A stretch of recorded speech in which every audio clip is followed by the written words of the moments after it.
Good evening, friends. Welcome to the season 15 of this day 3. We saw basically three characters of Nehemiah. He loved God, he loved God's people, and he had a prayerful attitude. And today we're going to see how they all came together. Basically, he faced opposition.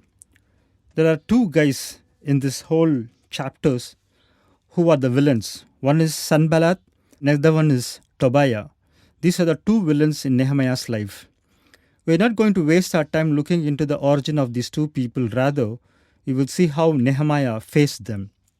In first place, these two guys were disturbing on hearing that someone had come from the protection of Israel.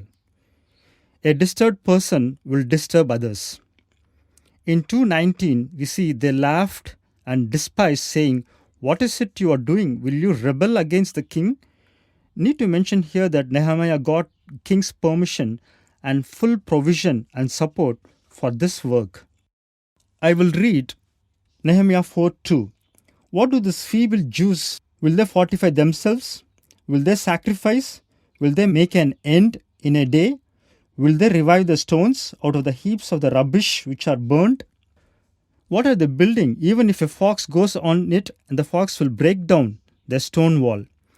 Being a prayerful person, Nehemiah went down and prayed. Verse 4 we read, "Don't be afraid of them. Remember the Lord who is great and awesome, and he will fight for your brothers, your sons, your daughters, your wives, and your homes." If given a chance, these people would have fought and the Lord would have given them victory for sure.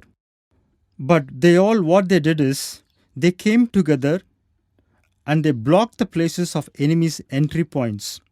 They came together in one accord. There is strength in unity. When the enemy came to know that these people had found their plots and positioned themselves with weapons, and God was with them, they did nothing. The enemy withdrew and people returned to build the wall. But this time, not all of them worked on constructing this huge wall. Half of them worked and half of them were ready to fight.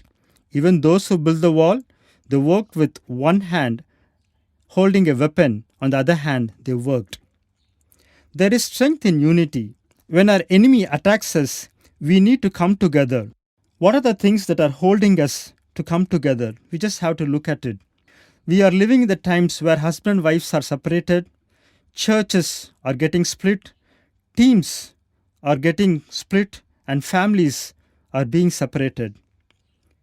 It becomes easy for the enemy to divide us and take over our lives. Can we ask God to humble ourselves, to come in unity, casting out my ego, myself, my pride, my independent nature, which we all have possessed from the fall of man in the Garden of Eden? How wonderful it is, how pleasant when brothers and sisters come together and live in harmony. This is from Psalm 133:1.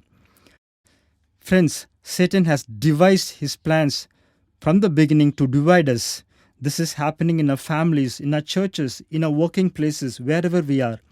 Let us humble ourselves and come together as husband and wife, as parents, as children, as brothers and sisters, as a church. Let's allow God to work in our hearts. What is those things that are pulling us away from our families, that are pulling us away from being united together? So let's really submit ourselves, giving up our pride, our ego, ourself into the Lord's hand. It is very hard for us to deal with ego and pride. So let's humble ourselves and ask God to give us that unity to be together in our church and in our families.